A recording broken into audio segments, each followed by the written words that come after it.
So I did want to look at this picture a little bit more strategically as well when it relates to the theme of prosperity, Steve, and that is how does the rule of law relate to prosperity? And I want to use a number of examples. And an easy one is obviously the incredible set of lawsuits and the use of so-called lawfare, basically using the law to put your political opponent, shut them down, or even worse, put them in jail. But in this case, like that real estate deal where there was that evaluation of the judge that somehow Donald Trump was guilty of falsely evaluating real estate in Manhattan. It seemed like such a bogus case. I mean, that is done all the time by anyone involved in real estate. You know that. But wouldn't that create a shockwave of people through investment communities, not the least of which would be in New York State, of all things, that this is not a place to invest? I mean, is there not a significant relationship between the equal, sensible, rational application of the law so that prosperity can happen in our country, Steve? Of course, yes. You're really onto something there. And, I'm very fearful of what's happened to our judicial justice system in America. If Mhm. people are seeing what they're doing to Donald Trump, and any fair-minded person would say this is just a witch hunt. This is a three-ring Mhm. circus. It's a two-tier justice system.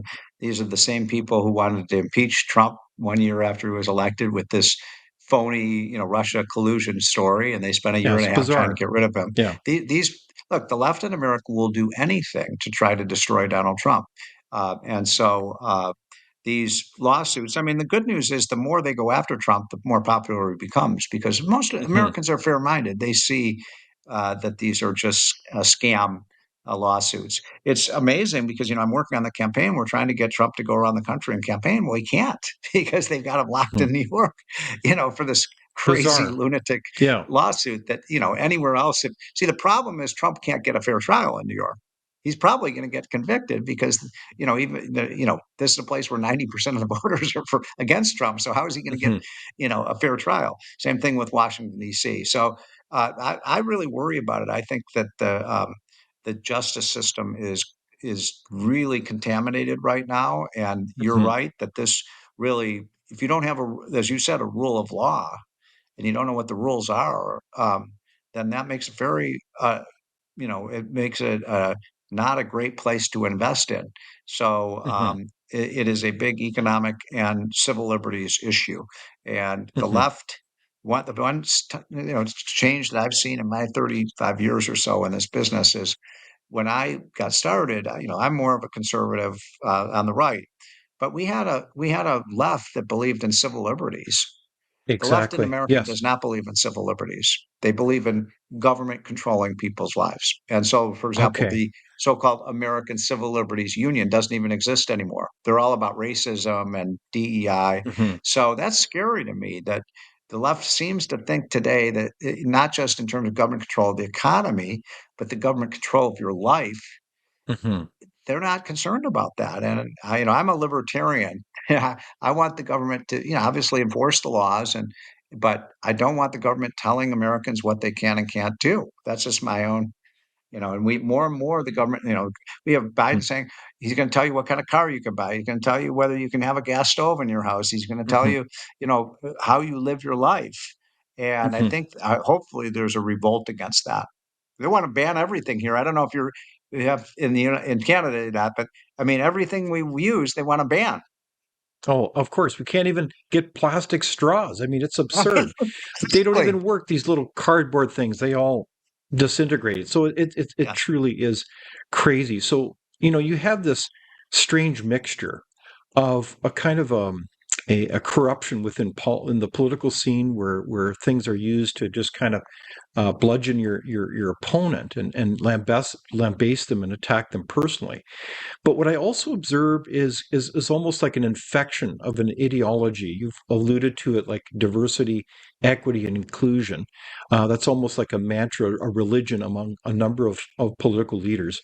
And so my question to you is, And it's interesting today is where we've heard a lot about the protests in favor of Hamas, or some would refer to as very anti-Semitic. We've had the same type of issues in universities in Canada.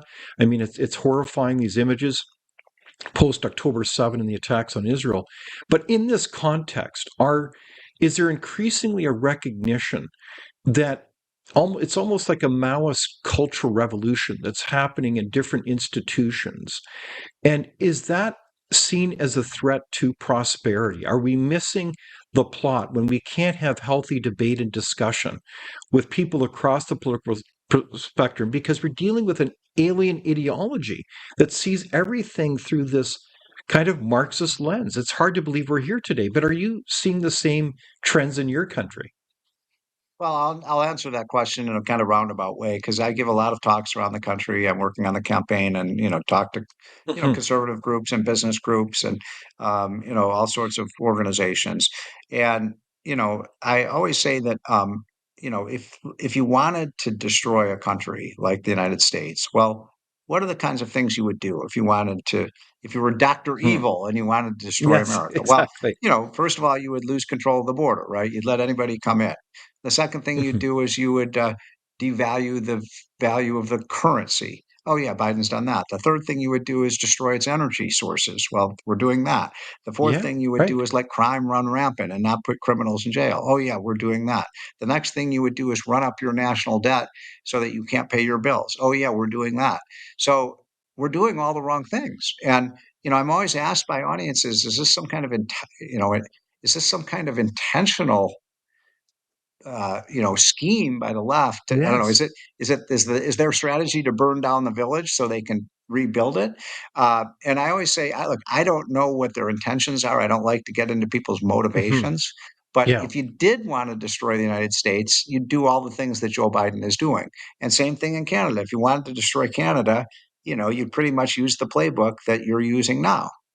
Well, and on top of that, you try to regulate the internet and Yeah. censor people's basic speech. You'd position it so Yes. you'd get rid of the freedom of speech, the ability to innovate, to have discussion as you search for truth. I mean, it is a really good question. Is this all kind of deliberate? It makes you really wonder. Or is it just really incompetent, bad public policy? So, as we look to our situation, one of the words or theories that comes to my mind is this whole world of modern monetary theory, the whole idea that money grows on trees, that big deficits over time doesn't matter. And I get it. If you borrow money for building a bridge, a capital piece of infrastructure that can be used by different generations, hey, borrow money. It makes sense. It improves your productivity and makes life better. But we've Yeah. gone way beyond that. We're racking up deficits like the tomorrow doesn't count. I mean, this is going to all have to be paid back by the next generation and their kids. So, does anyone really believe in modern monetary theory? What are they drinking to be able to justify this kind of prolific spending? Well, you're right that it's not just a fiscal issue, it's a morality issue. As It's a what great moral issue. country passes Yes. its debts on to its children and grandchildren? Now, I want to end this interview on a positive note because I do believe, for example, if Trump wins and we put back in place a pro-growth set of policies, the most important thing for the United States and Canada now, because you have a debt problem there as we do here, Mhm. the most important thing is to make sure your economy is growing faster than your debt, right? Growth Indeed. is the solution to so many problems, and prosperity is. That's why we call our group the Committee to Unleash Prosperity.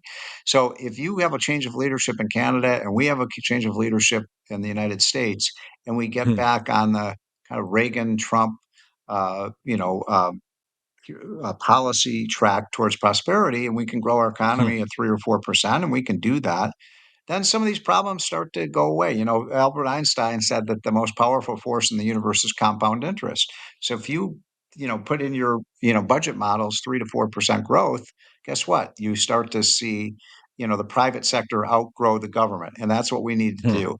do. We've been seeing in Canada and the United States, government take more and more and more of our GDP. You want to reverse that trend so it's starting to kind of take up less and less. This isn't complicated, folks.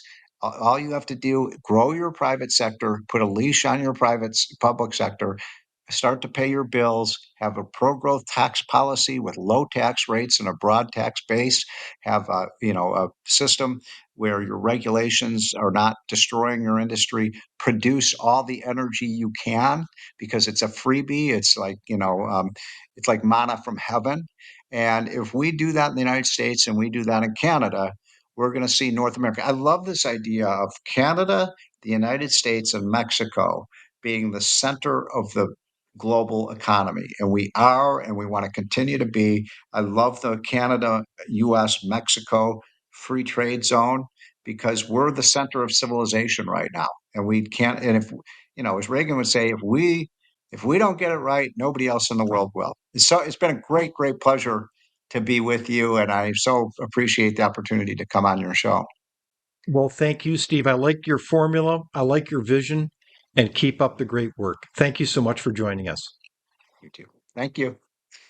Without open discussion and debate, you're not thinking, nor are you free. Comment below. We'd love for you to join the conversation.